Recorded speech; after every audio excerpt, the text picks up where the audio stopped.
माझा स्वाभिमान आहे, येणार नाही मी का गुन्हेगार आहे? हे मॅडम अधिकारी झाले का? मी का अनपढ आहे का? मला मी कायदा कळतंय नाहीये म्हणजे मी काय इथं चोरी करायला आलोय का? चोरी करायला आलोय का मी इथं? निवेदन चाललंय घरी नाही बघू ना म्हणजे काय तुम्ही इंग्रज आहे काय? बघू नका, येणार नाही मी. गोळ्या घाला ते काढा आमच्या छतारामध्ये तुम्ही. आम्हाला शिक्षक देणार नाही, आम्हाला आवाज उचलू देणार नाही. पैसे तिकडे चालतात टेबला घालून सगळे अधिकारी.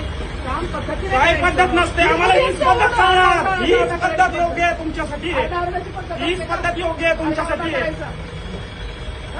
बाहेर आरडाओरडा करून सगळे येणारे प्रत्येकावरती हे होतंय त्याचा परिणाम. होऊ द्या ना, झाल्याच पाहिजे. तेच हेतू आहे माझा, तोच हेतू आहे. प्रत्येक नागरिक जागा झाला पाहिजे. तुमचे गुलाम म्हणून जगणार नाही आम्ही. तुम्ही नोकर आहे आमच्या मॅडम, आमच्या कर्जातून आमच्या टॅक्स मधून पगार होतो मॅडम तुमचा. तुमचे लेकरं बाळा आमच्या टॅक्स मधून शिकताय, विसरू नका तुम्ही. पगार होतो ना महिन्याला तुमचा, आमच्या टॅक्स मधून होतो.